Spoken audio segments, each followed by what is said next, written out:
How does a quarterback with NFL blood in his veins, a Heisman-worthy college resume, and the mental toughness of a 10-year vet still end up buried on a depth chart? That's not a riddle, it's the reality Shaduer Sanders is living. While analysts obsess over first-round picks and aging veterans, a fifth-rounder in Cleveland is quietly rewriting the rules of what it means to earn your shot. No headlines, no handouts, just raw talent, laser focus, and a work ethic that borders on obsession. But the league? Silent. The coaches? Cautious. The media? Distracted by noise that has nothing to do with football. It makes you wonder, what are they really seeing? Or better yet, what are they trying not to see? Because when Shedeur finally got something close to a real opportunity at Brown's camp, just 8 plays with the second team, he didn't just hold his own, he outshined everyone. No hype, no hesitation, just execution. And that's where this story starts. Not with a viral clip, not with stuff. Flashy social media moment, but with a quiet storm that's been building for years. A quarterback who's been overlooked, underestimated, and, if we're being honest, maybe even strategically sidelined. But here's the thing about storms. The longer you ignore them, the harder they hit. And if the Browns aren't paying attention, they're about to get hit hard. Shaduer Sanders didn't just grow up around football. He grew up inside it. Cameras, crowds, criticism, all of it came early. As the son of Deion Sanders, expectations weren't optional, they were automatic. But instead of running from that spotlight, Shedeur leaned into it. From high school stardom to making history at Jackson State, and later holding his own under national scrutiny at Colorado, he's always been the guy, the one who makes the throws, sets the tone, and takes the blame when things fall apart. Pressure? That's just another part of the job. But the NFL is a different beast. For the first time in his life, Shedeur is told to wait, to sit, to be patient, while others with less on their resumes get reps ahead of him. That's not frustration you hear from him. It's fuel. He's not wired to complain. He's wired to compete. Because here's what most people don't realize. Shadeur's greatest strength isn't just his arm or his footwork. It's his mindset. He's been built for pressure since day one. He's used to the cameras, the comparisons, the critics. What he's not used to is being ignored. And that's what makes this moment so dangerous for everyone else. Because the longer you keep a competitor like Shedeur on the sidelines, the more focused he becomes. And when the door finally opens, even just a crack, he doesn't walk through it. He blasts it off the hinges. There was no grand welcome when Shaduer Sanders showed up to Brown's training camp. No media frenzy, no fanfare, just a clipboard, a jersey, and a spot buried on the depth chart behind veterans and unproven names alike. He wasn't handed anything. Reps, not praise, not even a real chance, at least not right away. For most of camp, he was surrounded by fourth-string offensive linemen, practice squad wideouts, and chaotic protection that would have broken most rookies. But Shaduer didn't flinch. He didn't beg for more. He just locked in, kept his mouth shut, and waited. Then came day 3. It was hot, brutal heat, with humidity that drained most of the guys before the first whistle. But for the first time, Shaduer lined up with the second-team offense in an 11-on-11 period. 8 plays. That's all he got. And he made every one of them count. No nerves, no wasted motion. Just clean, confident execution. He went 2 for 2, capped off by a strike down the seam to tight end Blake Whiteheart that left even veterans on the sideline buzzing. It wasn't flashy. It was sharp. It was efficient. It was exactly what you want from a quarterback, and yet exactly what no one expected from a 5th-rounder, still treated like a long shot. No carpet, no invitations, just a statement. In those 8 plays, Shedeur didn't just show promise. He proved that when surrounded by real teammates, he's already NFL ready. Talent isn't always enough in the NFL. especially when you're not part of the system's favorites. Shaduer Sanders knows that better than anyone.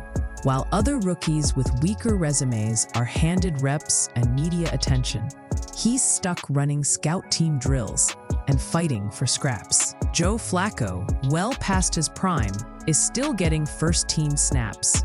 Kenny Pickett, fresh off but disappointing run in Pittsburgh, is being treated like a future savior. Even Dillon Gabriel, a fellow rookie without half of Shadeur's experience, is seeing more meaningful action. And Shedeur? He waits, he watches, he studies. Then, when the cameras turn away, he executes like a seasoned pro.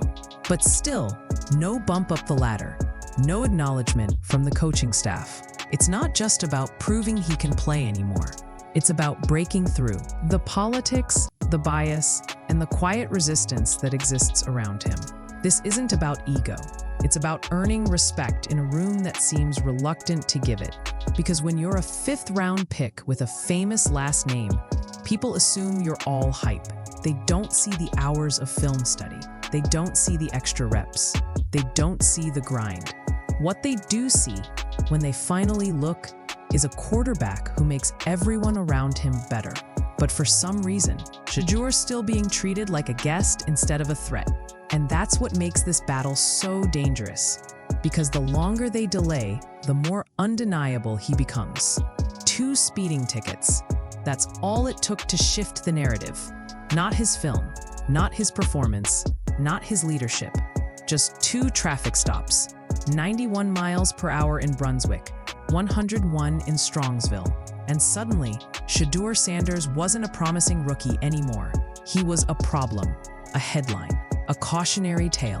Within hours, the media had their storyline: immature, irresponsible, not ready for the NFL. They didn't ask why. They didn't pause for context. They pounced, like vultures. And while other rookies across the league have made far worse mistakes, some involving arrests, suspensions, or worse, none of them were publicly scolded by their GM like Shaduer was. Andrew Berry didn't hold back. "It's not just about driving fast," he said. "It's about endangering others." A fair point, but the tone felt loaded. More performance than concern. More message than management. But here's what sets Shaduer apart. He owned it. No excuses. No deflection. "I definitely learned not to drive fast," he told reporters. Simple, direct, accountable. The kind of answer you expect from a veteran, not a 22-year-old rookie under a microscope. Still, it begs the question, was this really about speeding? Or was it a convenient excuse to question a young black quarterback whose presence alone challenges the status quo? Because if this was a mistakes, they'd talk about everyone's, but it's only his they can't stop replaying. While the media obsessed over radar guns and speeding headlines, Shaduer Sanders was somewhere else entirely, standing in the heart of Rainbow Terrace, a Cleveland neighborhood devastated by a brutal apartment fire. No reporters, no team-issued cameras, just Shedeur, quietly handing out supplies, checking on families, and listening.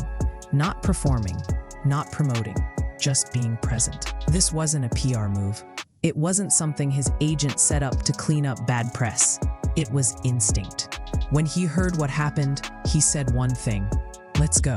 No microphone, no jersey on display, just a hoodie, humility, and a heart tuned toward people who had just lost everything.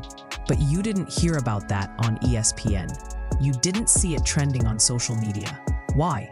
Because stories of young black quarterbacks showing leadership without cameras don't drive engagement. Controversy does. Headlines about traffic violations? Viral. A moment of quiet compassion? Ignored. But this is the real Shedeur, not just a quarterback, a man of action, someone who doesn't just want to lead on Sundays. He wants to matter every day of the week. And while critics use his name for clicks, the people of Cleveland are starting to learn something the NFL seems slow to realize. This guy's not chasing followers. He's earning trust. the kind that doesn't fade when the game's over.